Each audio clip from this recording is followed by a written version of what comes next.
Salut chers frères et sœurs dans le Seigneur. Bienvenue sur la voie du bon berger TV. Nous allons continuer notre enseignement sur le chrétien responsable. Dans notre émission précédente, nous avons étudié l'intendant de Dieu doit développer sa personnalité. Et nous avons vu que la personnalité est le caractère, le signe distinctif de l'être en tant que personne. Et elle concerne notre intelligence, notre volonté et nos émotions. Dans l'émission précédente, nous avons étudié notre intelligence. Dans cette émission, nous allons étudier notre volonté et nos émotions. Notre volonté. Notre volonté est la partie de notre personnalité de laquelle viennent nos désirs et nos décisions. La volonté a besoin de notre intelligence pour obéir à Dieu. Alors, comment l'utiliser ou le développer selon Dieu? Le livre de 1 Samuel, chapitre 15, verset 22 nous dit: l'Éternel trouve-t-il du plaisir dans les holocaustes et dans les sacrifices, comme dans l'obéissance à la voix de l'Éternel? Voici, l'obéissance vaut mieux que les sacrifices et l'observance de sa parole vaut mieux que la graisse des béliers. La volonté a besoin de notre intelligence pour obéir à Dieu. C'est pourquoi notre intelligence a besoin d'être inondée de la parole de Dieu pour actionner le Saint-Esprit en vue de rendre forte notre volonté d'obéir à Dieu. Le livre d'Actes chapitre 5 verset 29 nous dit ceci: Pierre et les apôtres répondirent: il faut obéir à Dieu plutôt qu'aux hommes. Notre volonté, en apprenant à obéir à Dieu, doit éviter toutes sortes de mal. Ainsi, le livre de 1 Thessaloniciens chapitre 5 verset 22 nous dit: abstenez-vous de toute espèce de mal. Le chrétien, intendant de Dieu, en abandonnant sa volonté entre les mains de Dieu, le Seigneur Dieu lui donne la puissance de dominer sur la tentation. 1 Corinthiens chapitre 10 verset 13 nous dit ceci: aucune tentation ne vous est survenue qui n'ait été humaine, et Dieu, qui est fidèle, ne permettra pas que vous soyez tentés au-delà de vos forces. Mais avec la tentation, il préparait aussi le moyen d'en sortir, afin que vous puissiez la supporter. Si nous sommes obéissants à la loi de Dieu, à la parole de Dieu, alors le jour de la tentation, Dieu lui-même nous aidera à sortir vainqueur de la tentation.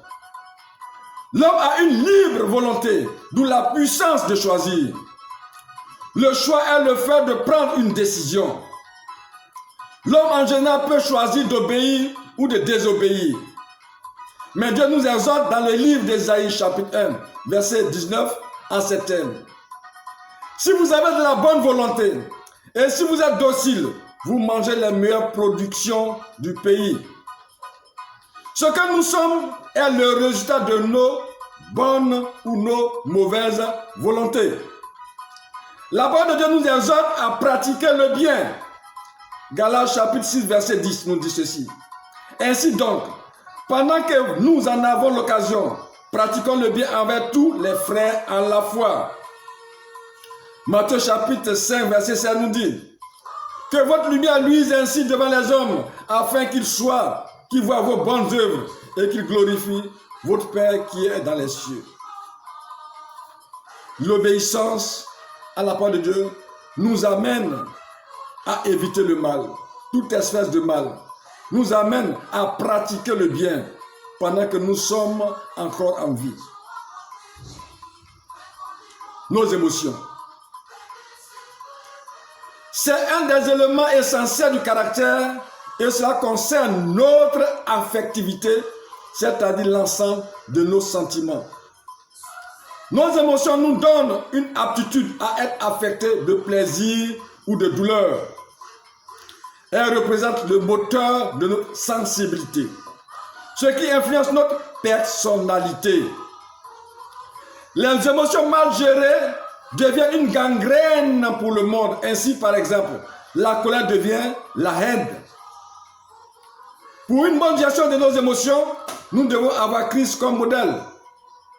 Nos pensées doivent être tournées vers l'amour et l'adoration de Dieu. Ainsi, il nous aidera par son esprit à changer positivement nos émotions. Le de Matthieu, chapitre 22, verset 37 nous dit ceci. Tu aimeras le Seigneur ton Dieu de tout ton cœur, de toute ton âme et de toute ta force. En aimant Dieu et en adorant Dieu, Dieu nous communique son amour et nous fait prendre conscience qu'en réalité, c'est lui qui nous a aimés le premier. Nous voyons cela dans le livre de 1 Jean, chapitre 4, verset 19, qui nous dit ceci. Pour nous, nous l'aimons parce qu'il nous a aimés le premier.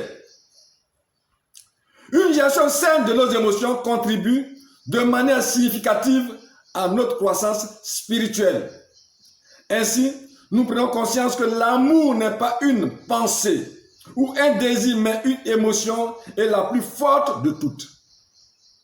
Nous arrivons à la maturité émotionnelle car nous avons les sentiments qui étaient en Christ. Ainsi, le livre de Matthieu chapitre 5, verset 44 nous dit ceci. Ayez en vous les sentiments qui étaient en Jésus-Christ. Or, les sentiments qui étaient en Jésus-Christ, c'est l'amour. Le d'Apocalypse chapitre 1, verset 5 nous dit ceci. À celui qui nous a aimés, qui nous a délivrés de nos péchés par son sang. Jésus nous a tellement aimés qu'il a payé le prix pour nous racheter dans le péché, dans la mort. C'est pourquoi nous devons aussi communiquer l'amour. Nous devons aussi cultiver l'amour. Car le livre de 1 Corinthiens chapitre 13, verset 4 à 7 nous dit ceci. Illustre bien le fruit de l'amour. L'amour se réjouit de la vérité. Ce qui veut dire que l'amour procure la joie. Quand on est dans la vérité, on pratique la vérité, on vit la vérité, on a la joie. L'amour ne s'irrite pas. Elle nous donne la paix. Elle est patiente. Elle nous communique la patience. Elle est serviable. Elle a de la douceur à nous donner. Elle ne se réjouit pas de l'injustice. Elle procure la bonté. L'amour croit tout. La fidélité. Ne sent pas d'orgueil. L'humilité.